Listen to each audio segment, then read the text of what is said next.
And we're live.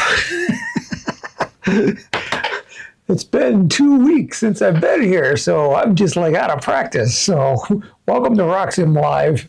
I'm Tim Van Mill again. It's good to be back.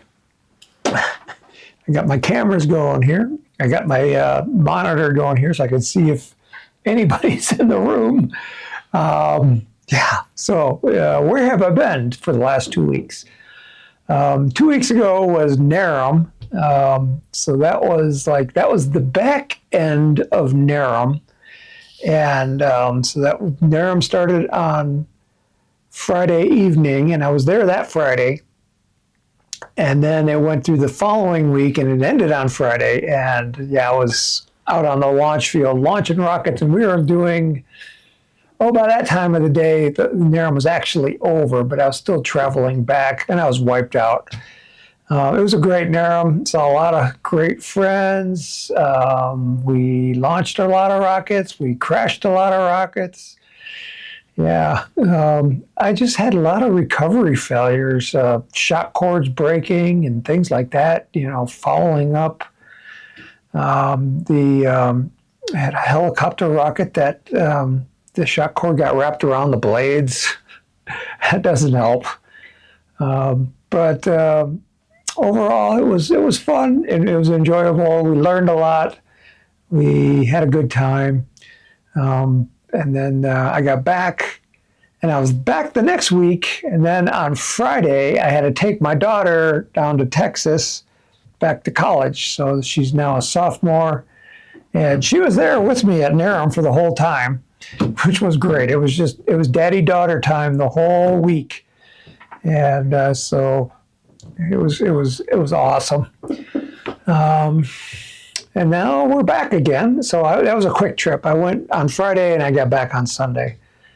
We zipped down there, unloaded all the crap from our van, loaded it into her new apartment room, and she settled in. She's back at school, and she's doing great. So I'll be making more trips down there because she is an athlete, and she does have competitions. She's on the swimming and diving team. She's a diver. So I'll be making more trips down to Texas later on this fall. But for now, she's just settling in. And she loves doing rockets too. I was surprised. She was like the motivation for going to NARM this year for the whole week. It was that she wanted to do it. And I said, okay, let's do it. This is, as she gets older and older, it's going to be less and less time spending with her. So I said, well, I'll go ahead and do it. Yesterday was a special day. It was my birthday. I'm that much closer to not retirement because I'm not planning on retiring. So we're going to go a long time. I'm planning on being around a long time. I'm making, I want to make more investments in things that take a long time to pay off. Because I feel good. I feel great. I feel like I'm not even 30 years old. So I can go a long time. I'm going to outlast you.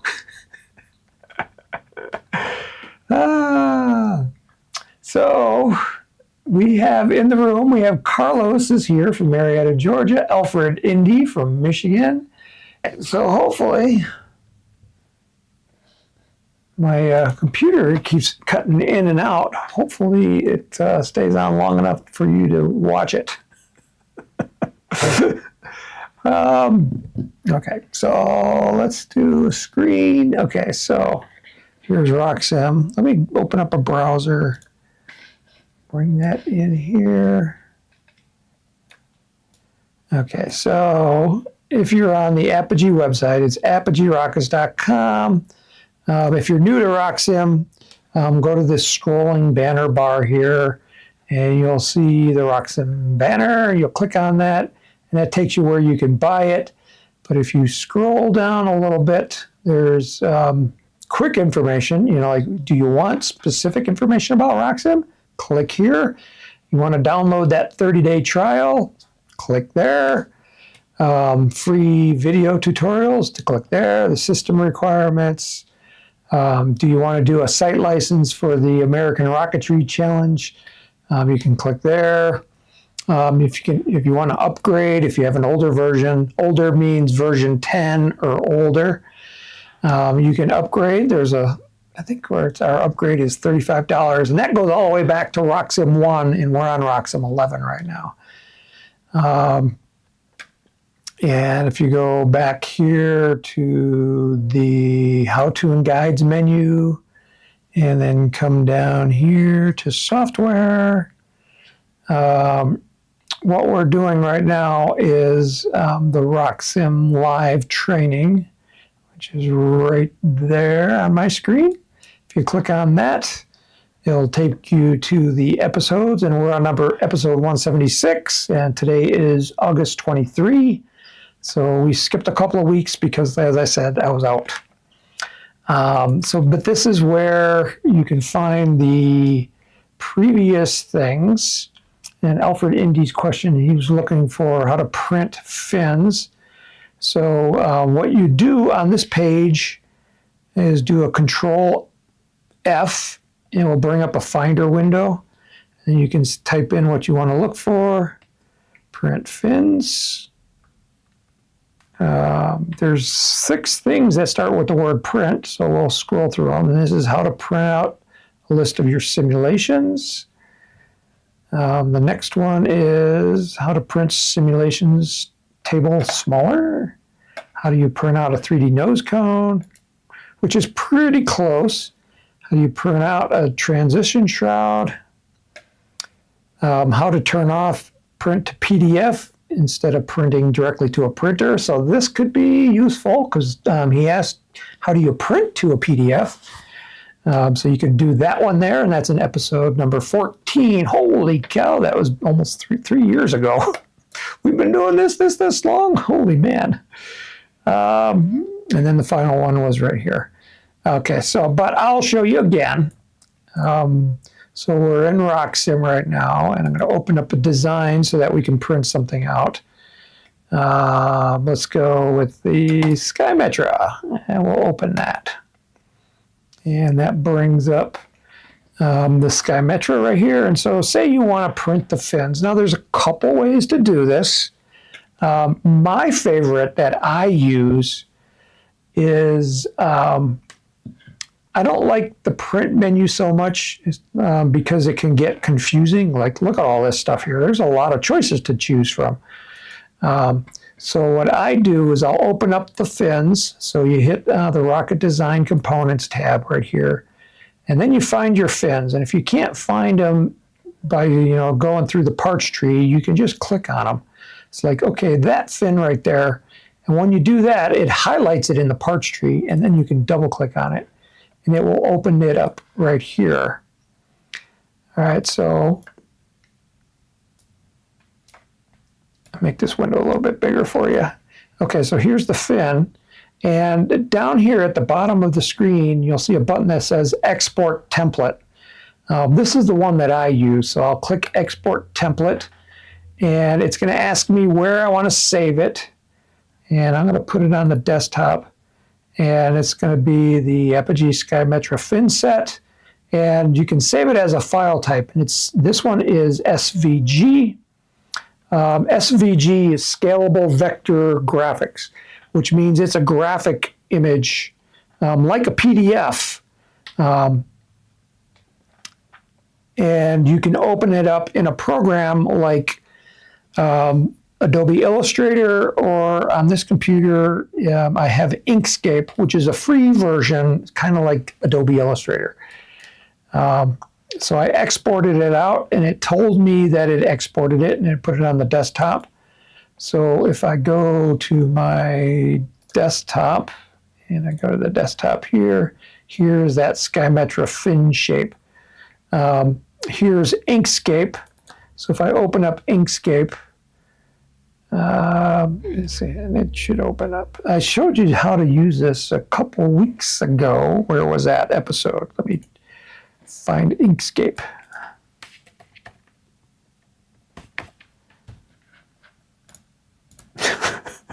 Allison, we got to put Inkscape in here. I don't know what episode it was, but it was fairly recently. When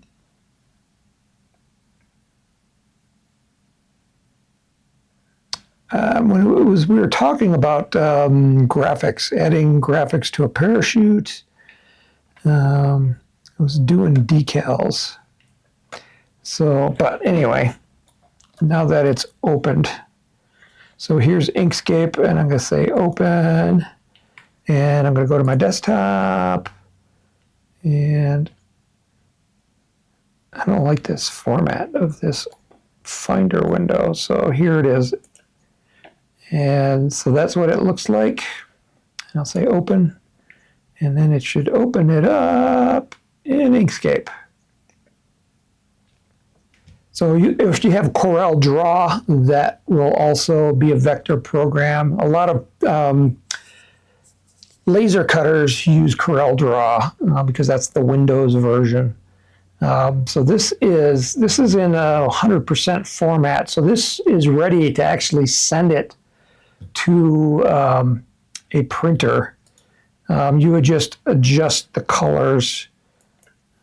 So then I took out that, and so now I just have the outline, and then I could go to print and send it to whatever printer. You know, I could send it to my Epilogue engraver, because this computer we actually use, and it would send it to that. You know, and although it's not connected right now, I don't know where it's sending it, but so that's Inkscape. Okay, so that's the way I use, because I find it has more control. I can go right into the editing program that I'm going to use to drive the laser. But if you just want a PDF, okay, we'll go back into RockSim. So here's what I did before, export template. I'm going to cancel this right now. I'm going to save my changes? No. Okay, so now I'm going to go actually to the print menu. So here's the other way of doing it. So under the print selections, we're not going to do any parts list or anything. So I'm going to turn off those. We don't want a placement guide wrap. So that's the wrap that goes around the tube. So we don't want that. Actually, we don't want a drawing. We do want templates. And now we need to find our fin template. So here's the booster fins. And I'm scrolling through all the other ones. So here's the other fin. So this is the one that we want. Before I click the OK, go to the next tab over that says Additional Settings. Click on that. And here's a little checkbox that says Print to PDF format. So if your computer doesn't have a way to print to a PDF, we've built it into the program with a little checkbox, but you have to check it. And now I say OK, and this time it's going to, I don't know where it's going to go. Sometimes the printer will have like print to PDF. This computer does not have any software for doing that. And I'm going to say print, and okay, so now it's asking me where I want to save it. So I'm going to save it to the desktop. And is it going to ask me what folder? No, I'm going to just select the desktop. And it printed it. Let's see if it's on my desktop. So here's my desktop. Date modified. Okay, so here it is, fin set. If I open it up, there is my PDF. It's got an extra line there for some reason. But it's, you know, this is just like a regular PDF. You know, you got your name down here. So if you print it to a PDF and then you open it into your printer software or your laser cutter software, you got to take all this stuff out, which is why I like to use the other method, because this is an extra step, and I'd also have to take out the color. I think Let me see if I go back to Inkscape and do a file open. Let's see if Inkscape will open up a PDF. FinSet, open. And it says, okay. And it's opening it into a new window. And yet, sure enough, it did open it up. And see, oh, look at that. There's extra stuff here. I don't know what that is. See, that's the color. So here's the outline. And then I would have to take this stuff and delete it. So at this point, I don't know, you can barely see this, but here's the outline of the fin, and it's ready to send to the laser. So to send to the laser, doing laser cutting is actually like just printing it out on a piece of paper. It's, you know, you just select the printer, and then the printer will have some driver settings that are already set up, and then you just hit the go button, and it will cut it out, whatever material that you're using. So, you know, if I want to do a set of them, I would do a copy. I don't know what the copy command here is. It copy and then paste. So if I wanted to do multiple fins on a sheet of wood, I would rearrange them on my paper so that I would maximize the yield, so I'm not wasting a lot of material. So hopefully that answers Alfred's question about how to print to a laser to cut out a fin. I am not versed in Inkscape very much, so I'm just kind of fudging my way through this. I use Adobe Illustrator. I've used Corel Draw in the past. So any of that. Okay. Let's see if we got any other questions. So no other questions. Where's all the questions? My computer has been freezing every now and then. So with the internet. So hopefully it's just the internet.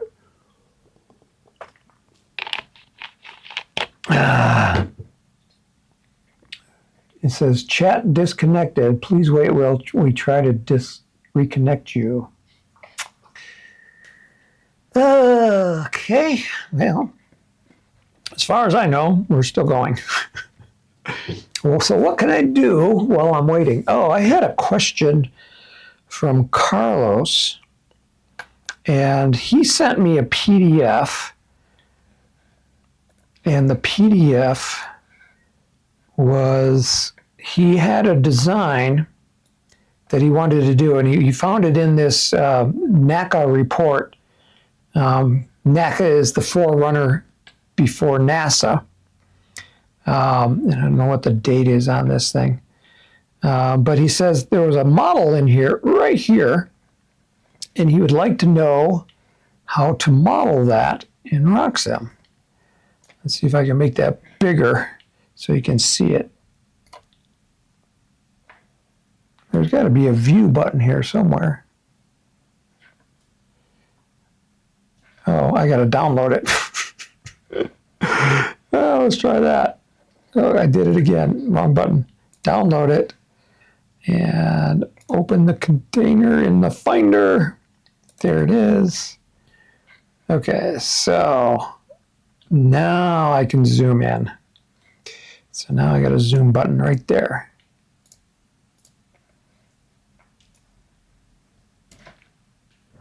Okay, so this is the design he wants to put into RockSim. And it doesn't have a specific length. It's a wind tunnel model. And still says it's trying to connect. I'll do a refresh and see if that works. Oh, yes, that did work. Well, anyway, I'm working with Carlos's model right now. We have Reggie Morrow. He says, greetings from sunny Iowa. He says, Alfred Indy says, reload your screen and a commercial comes back up. Reggie Morrow says, question, sometimes when I make changes to my design, specifically when I load a motor, then save my changes, often it doesn't save my changes. Am I doing something wrong? No, I don't. Maybe you're not hitting the right, I don't know.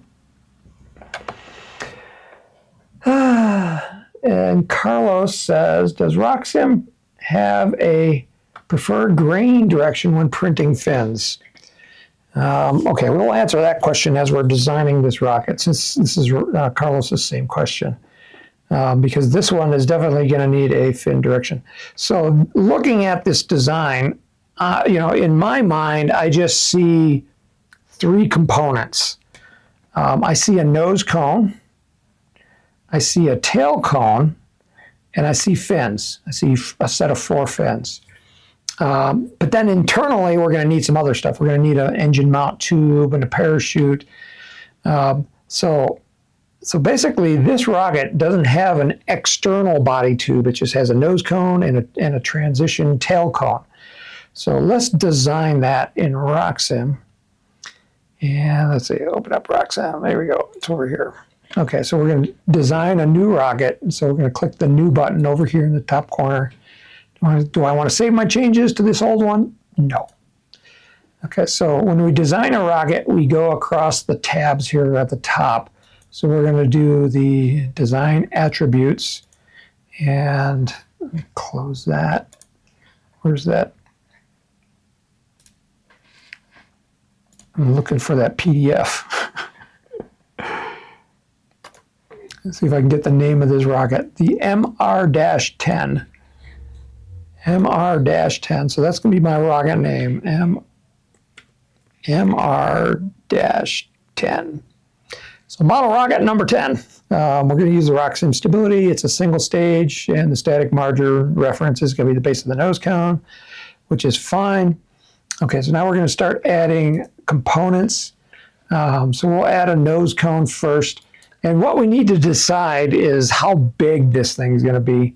And I have no idea. So let's design it around a BT60, which is 1.6 inches. So I'm looking here at the diameter. I'm going to resort it. If you click on the header, it will resort it. So now this is from smallest to biggest. So I'm looking at like 1.6 inches, which is a BT60. So here's a BT60.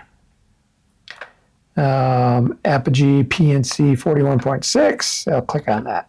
So here is the start of a nose cone. So now this nose cone doesn't look anything like our PDF. Where'd that PDF go again? Come on, you gotta stay up here in front. Maybe move it like this so I can see it. Okay, so it's really long and skinny and pointy. And so our rocket right now it's pointy, but not quite long enough. So we need to increase the length. So I'm just kind of estimating, and I'm going to get rid of the shoulder. I'm going to make the shoulder really short. So right now our shoulder is 1.45 inches. I'm going to make it like 0.25. Make it real short. Okay, just like that. And I'll click OK. So here's our nose cone. Does it look like this one? What the heck did I do? I'm trying to make it not blue. There we go. I think it's pretty close. You'll have to play around with that length and the shape to get it to what you want. That does look curved. It's not conical, so it is curved. So I can leave it here as this is an ogive shape. Okay, so now we're going to add a transition, which is that boat tail. So we'll just click on that button, and I'm going to select the, well, this time I'm going to have to design it from scratch. So this is my transition editor screen. Let me make it bigger so it covers everything below it, so you're not confused. Okay, so now we're already in the database. So I'm going to go to the shoulder tab. And why am I going to do the shoulder tab? Because I know what size tube it should fit. So I'm going to choose a compatible body tube, even though we're not connecting to a body tube. I am going to scroll down to about here.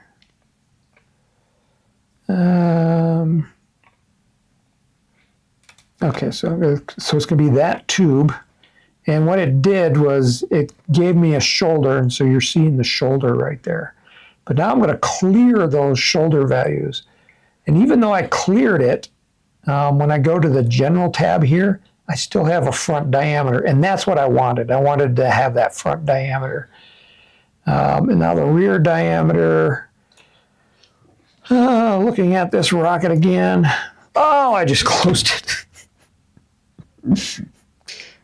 Let's see if I can open it up. See if there's a open reset. There it is.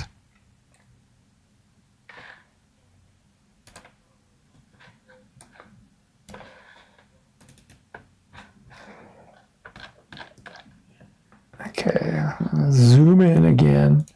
Try not to click the buttons.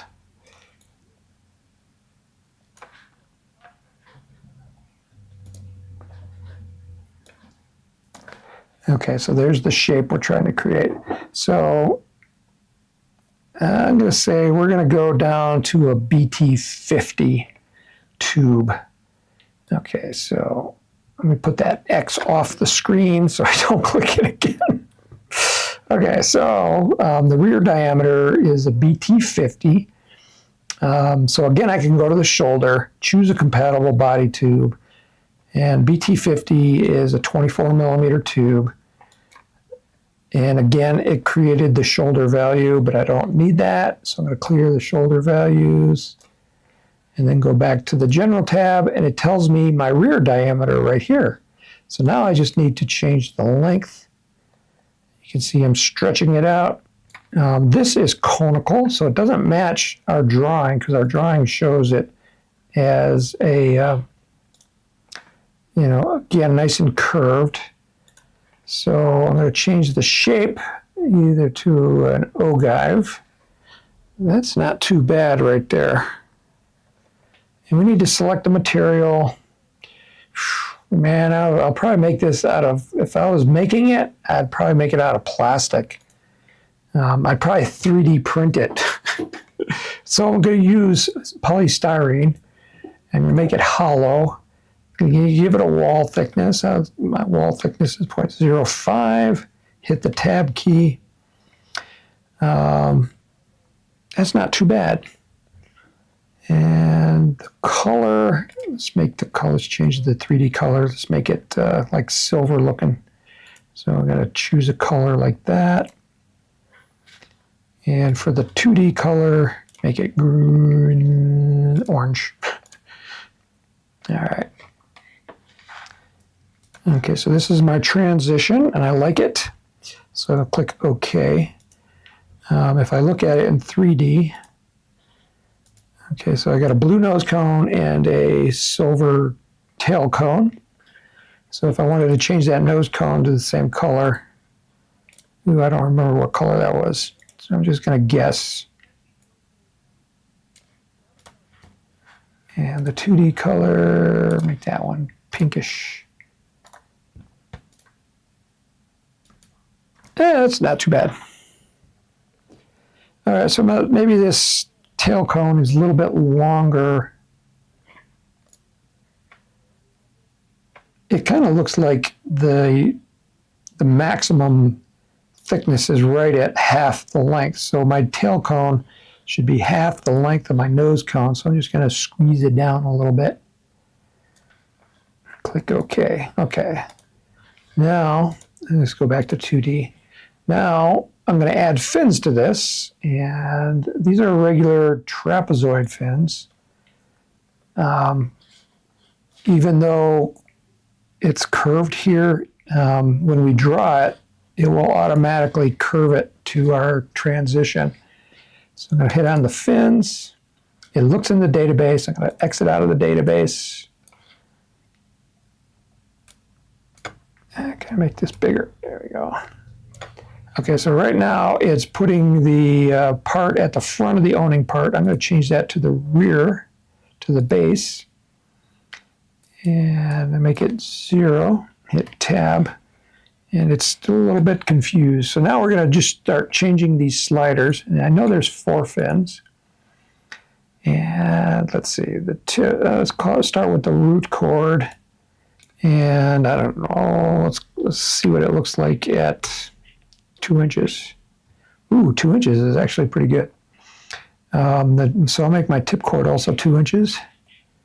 And my semi-span, if I look at this rocket, doesn't give me a length of the fins. Circular arc profile. Oh, that's just the profile. That doesn't tell me much more about it than that.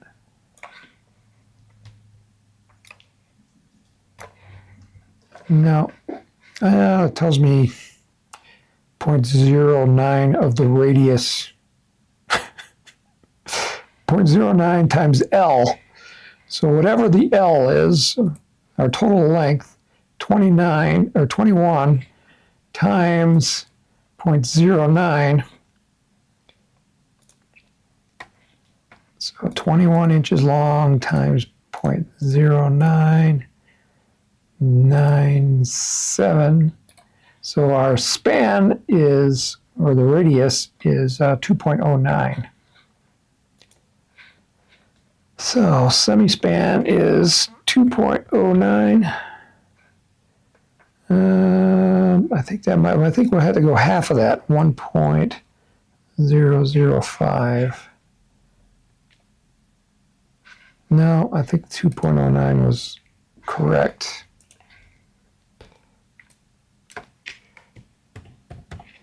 But we do need to sweep them a little bit further. Let's call it a 45-degree angle. See what that looks like. Ooh, that looks pretty close.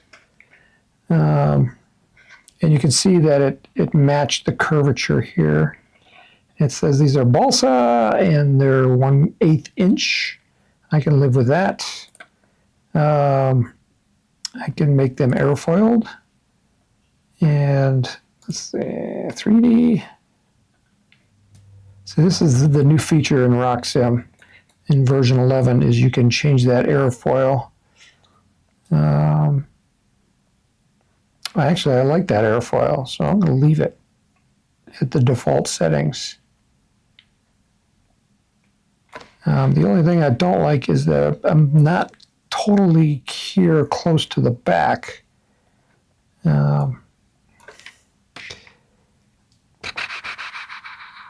Let's make it a negative 0.25. Hit the tab. Okay, that got me closer.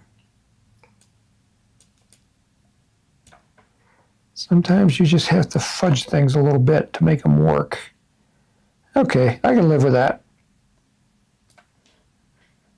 Okay, so that's our fins. Okay, so now we got the basic outline of our rocket. So now we're going to start adding the internal. Look at that. Now these are hanging off the back. Let's see if they're in 3D, if they're the same.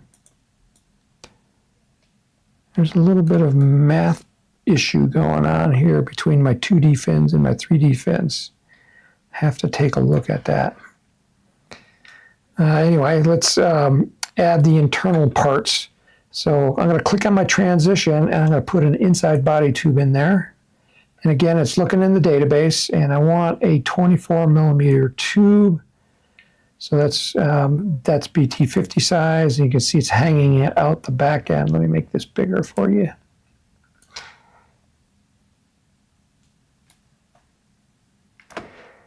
And let's go to 2D. And let's change the length. And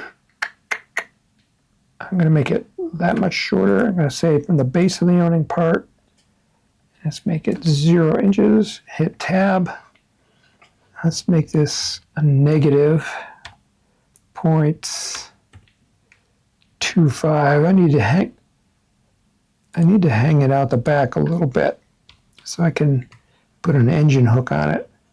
Okay, so it's probably a little bit too long.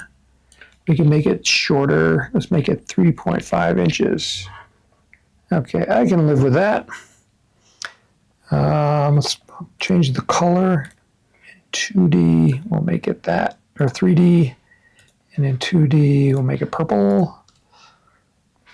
And let's call it the engine mount tube.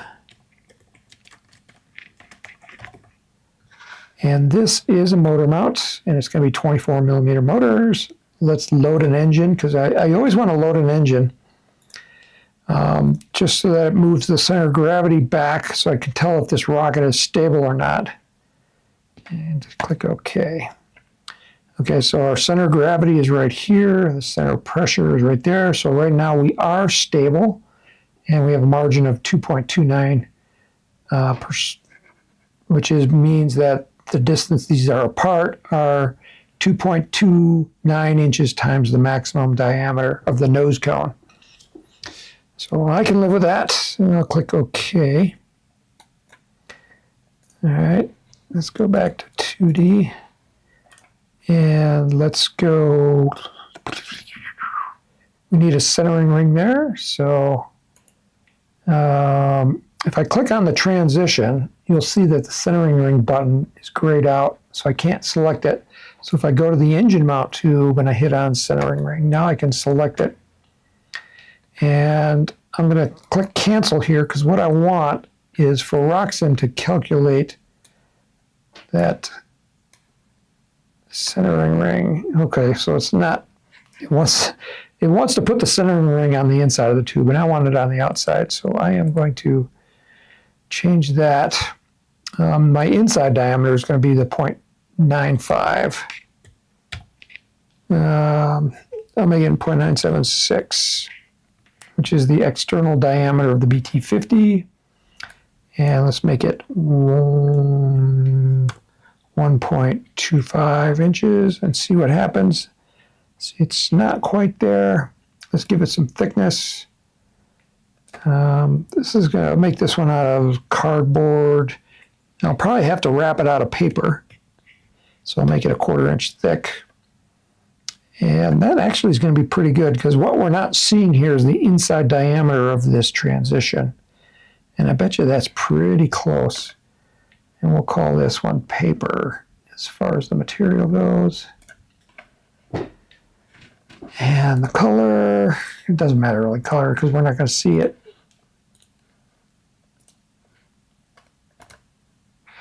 Okay, click OK.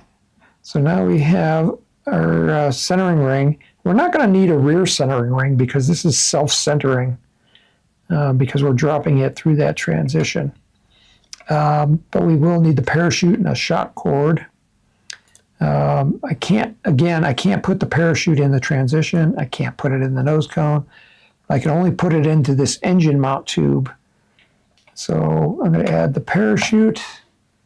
And I'll say like a 15 inch, maybe a 18 inch. I don't know what I want. 18 inch nylon. As you see it, put it right there. And we're going to change the location. We're going to make this a negative number, -4, and then it moves it forward. So it wanted to put it into that tube right there. And I didn't want it inside, I wanted it here, so that's why I used a negative number.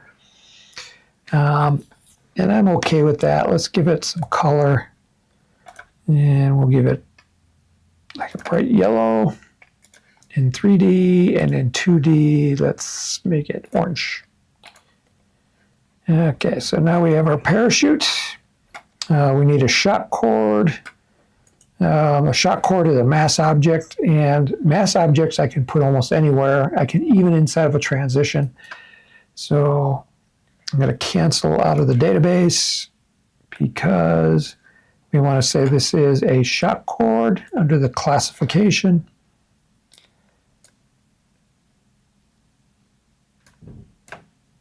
Come on.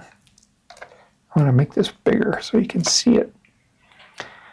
All right, so the material, we'll call it 300-pound Kevlar, and we'll give it a length of 60 inches. I like things long. And the location right now, the location is right there. We'll just slide it back to here. I can hide it from the materials, but I don't want to. I don't want it hidden. We'll change the color to that color. That doesn't really matter. Okay, so there's my shock cord, and let's call it a shock cord. And click OK. All right, so I'm going to save it. And what do we call this? Is an RM10.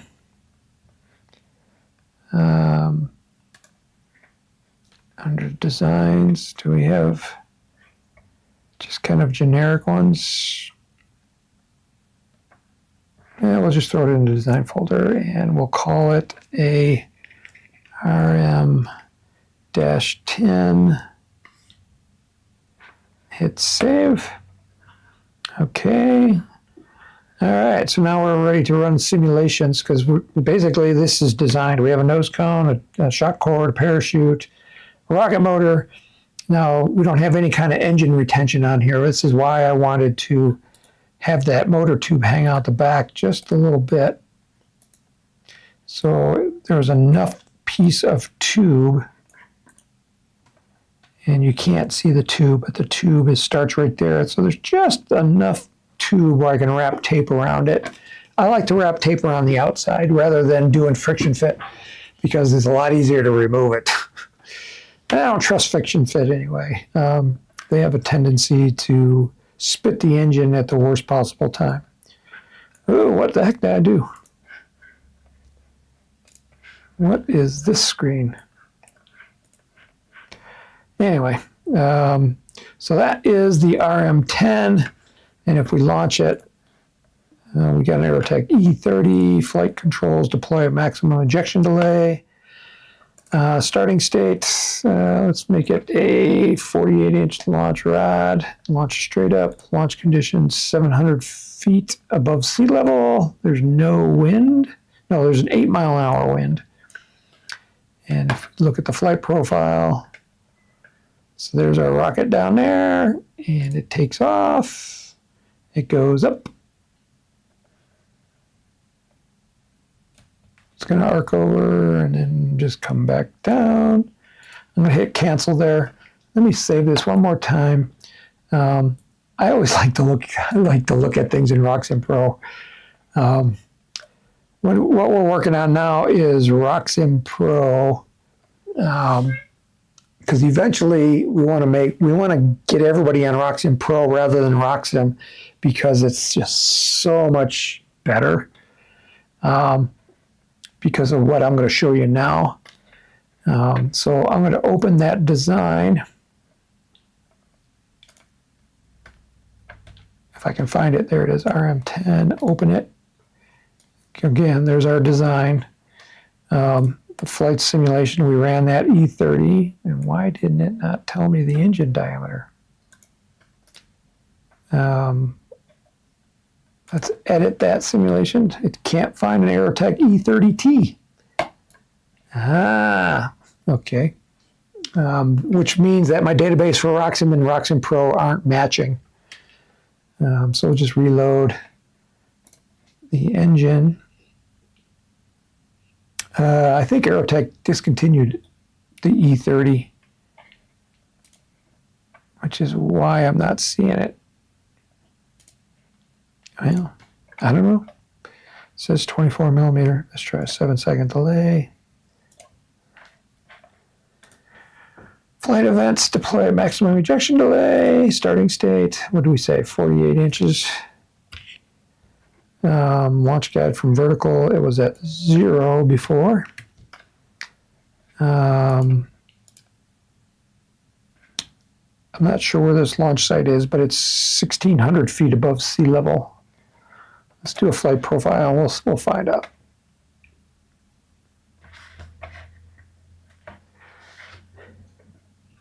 Okay, so it's loading. Okay, so this is our Pueblo launch site. I can tell this is a Google map. This is,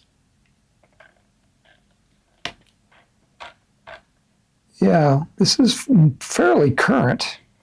I don't know what date this was taken on, but the last time it didn't have the rail. This box right here is a railroad car that the club stores all of its hardware in, and then it has a just a shed right there.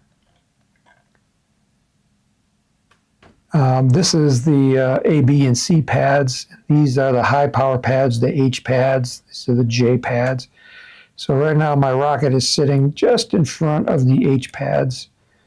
And when we launch it, the rocket takes off. It's going pretty high.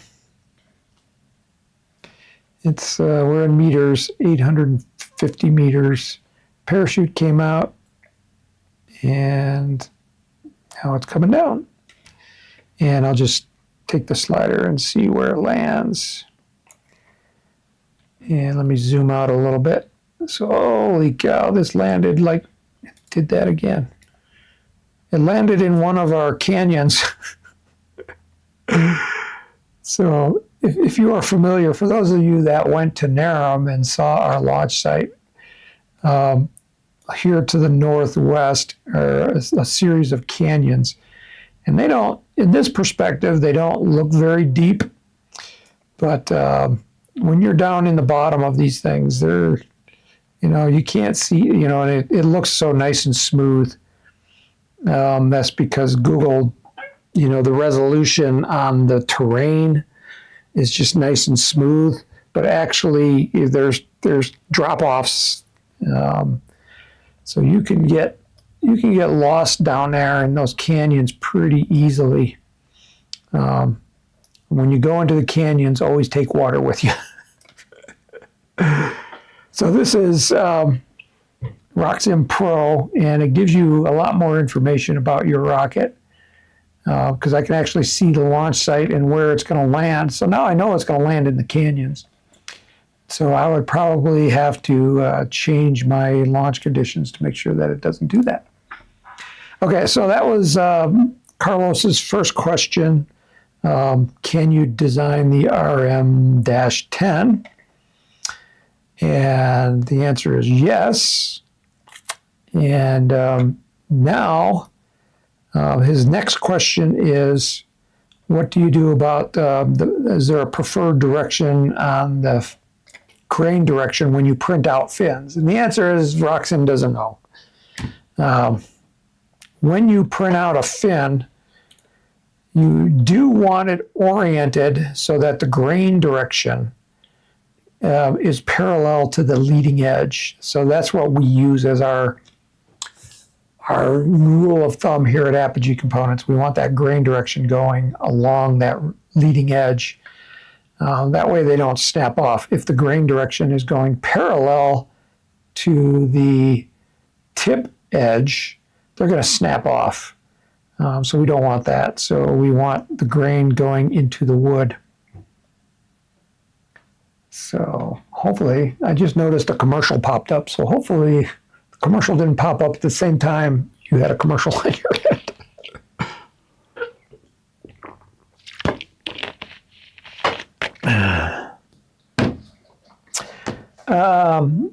David Hayes says, I've had a problem with engine updates too, told B engines don't exist, then Aerotech has them in stock.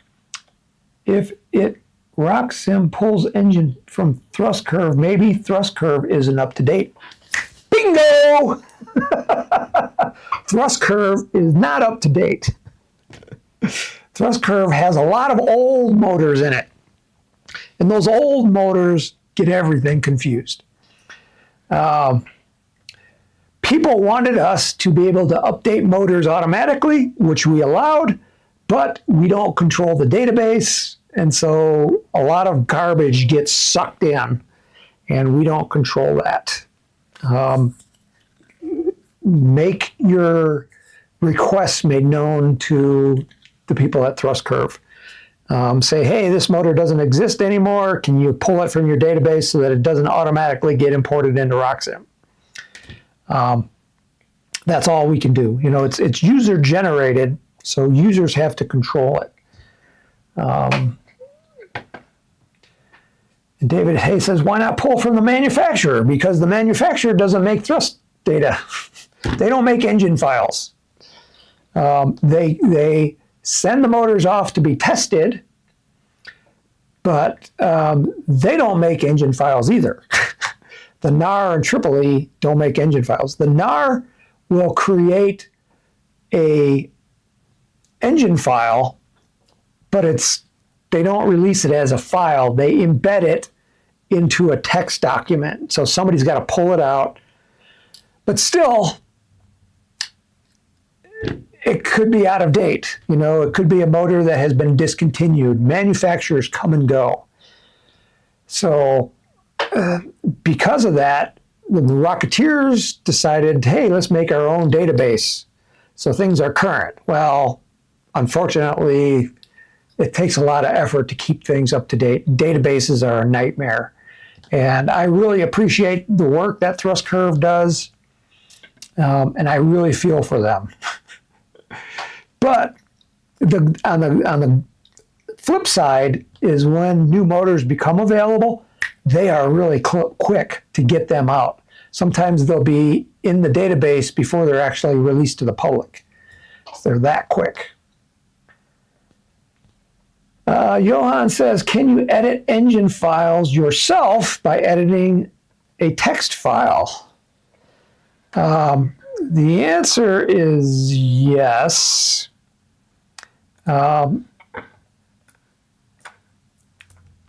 Okay, so let me close this. Let me close that. Let me open up. We are really short on time, but I will try to do this quick. Okay, so you need the thrust curve. So you can go to the NAR or Tripoli, nar.org, and the NAR website is slow. Maybe I should have gone to Tripoli. Let's see if I can get up Tripoli.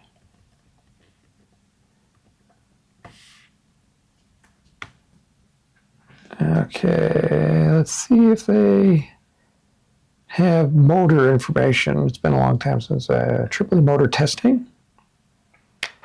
Okay, so here's the certification. So here's a brand new motor from Quest, a B14. And oh, look, they point right to thrust curve. How nice of them.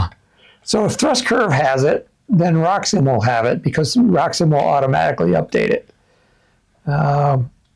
Let's see if there's certification. I'm not a Tripoli member, so I can't log in there. Let's see what the NAR has. Rocket motor information, certified motors. Let's go here.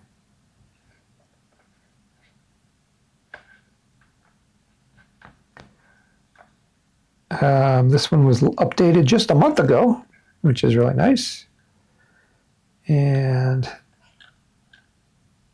okay, so this just tells me if the motor is certified, and then who certified it. So like here's what we were just talking about, the Quest B14, and it was certified by Tripoli. So that doesn't help us. The NAR certified list. Okay, so if it was certified by the NAR, then you would get this. So the NAR didn't certify that B14, but it did do a B6. And it's not contest proved, which means that this motor is probably out of production. So these are all old motors.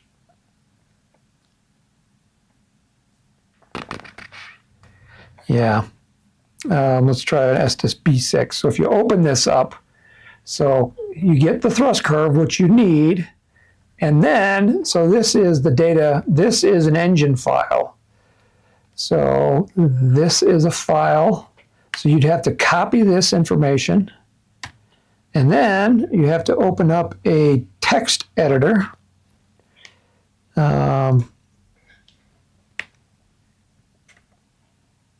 Notepad. So here's my notepad, and then I'm going to paste that in there, just like that. And now I have to save this, and I do a save as. And I'm going to give it a different, I'm going to call it the,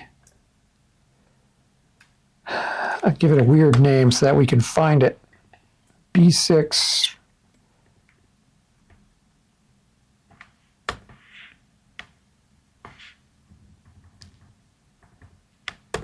Let's call it a B7 just so that we can find it, okay? And it's got to be a text document, and hit, where am I going to put it? Let's put it on my desktop and hit save. Okay, so it appended the .txt to the end of it. So let me go to my desktop and do date modified. Okay, so here it didn't. All right, well, let's try it. Okay, so now we go back to RockSim,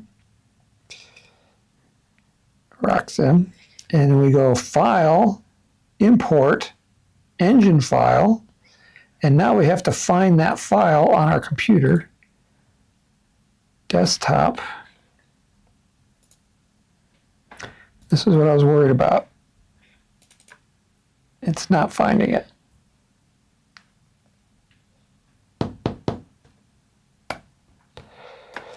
No files imported. Let's go back to the desktop.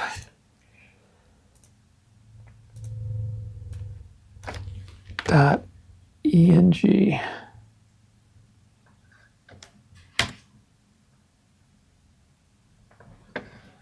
Okay, file, import, engine files, desktop. It is still not seeing it.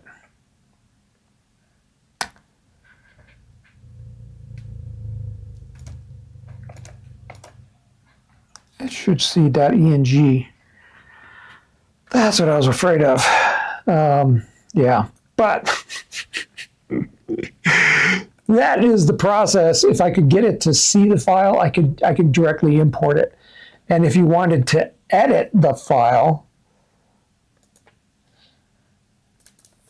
you could come. This is the thrust curve data. So this first number is time, and then the second one is thrust in newtons. Yeah, so that's what a thrust curve engine file looks like. I did a newsletter article. Let's go back to Apogee. ApogeeRockets.com, and then you go to How-To and Guides, Peak of Flight newsletter, come over here to all newsletters, and we're going to do Control F again, and we'll type in the word motor. It says we used it 52 times.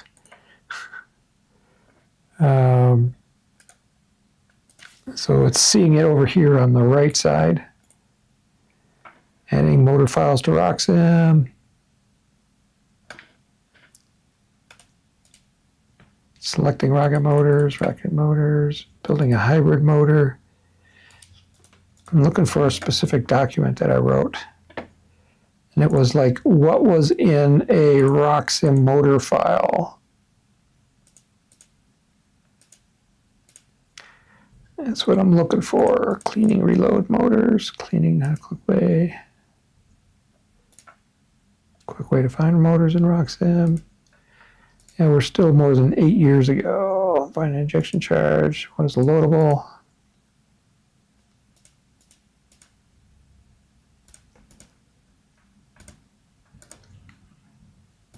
All right, I'm still looking.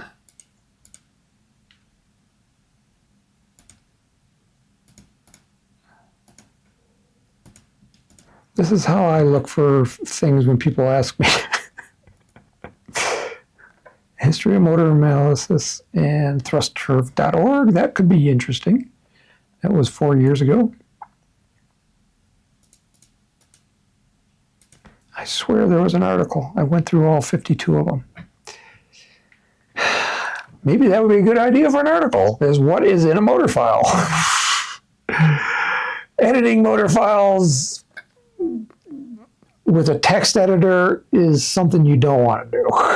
You want to use, we have a program that comes bundled with RockSim called Engine Edit. Let me see, I think is it on my desktop? Engine Edit. This is the program that we use to edit motors in. Let's see if I can open my one on the desktop. Still doesn't see it. So that file must be somehow corrupted. The problem with motor files like that are in text documents is they can become corrupted so easily with just one dot of punctuation in the wrong spot. This is why you want to create your motor files using RockSim or Engine Edit, because then everything is formatted correctly. Johan said, I made 3 engine files for the new TSP engines. Ooh, never heard of TSP engines. What are those?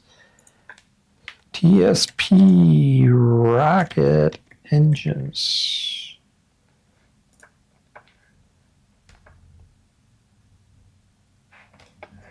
TSP motors from Poland. D20, E20, F35 from Poland, owned and operated by this guy right here. He's using potassium perchlorate. What the heck? Phenolic resin and special additives. They are 24 millimeter motors. When was this post made? This is what they look like. Interesting. Does anyone want to move to Europe with me? Johan says, I made 3, and creating a TXT file in the engine format isn't really difficult, but everything falls and stands with correct data. So Johan, I think maybe the next time, or if you go back to the Apogee website, and you go to the RockSim training, you come here, and then you do a Control F to do find and make engine. RockSim engine database updates. How can I tell? Okay, so here, episode number 162. I would start there, Johan. That will show you how to use the Engine Edit program. And if you still don't get it, ask again next week. No, I'm not going to be here next week. Because next week is Airfest. And I'm going to Airfest. So in 2 weeks, ask me again and send me your thrust curves and the motor data, and we can walk you through it. But I think this will walk you through how to make an engine. Johan says, yeah, RockSim is better. In OpenRocket, you have to create your own engine file. Yeah, so RockSim, we give you an editor to create engine files.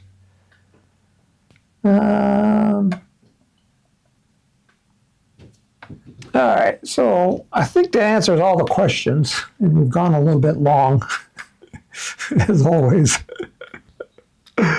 So, as I said, I won't be here next week because I'll be going to Airfest. So if you're at Airfest, Airfest is in Argonia, Kansas, and it's our Labor Day weekend here in the United States. So Airfest goes Friday, Saturday, Sunday, and part of the day Monday.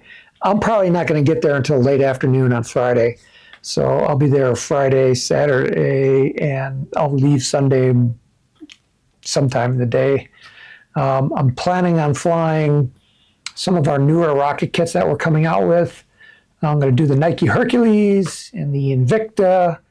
I'm repairing my X-15. I don't, at these big launches, you don't get to fly a lot because there's just so many people and things kind of bog down sometimes. Not always, but especially the bigger the launch, the more people, when they want to I want to fly my rocket, and they can only do like a bank of 10 rockets at a time. So it can take a while to get a rocket off, so you don't get a lot of them off. So basically, I'll be hanging out in my Easy Up tent. Come by and say hello. Maybe we'll interview you for a YouTube video. You never know.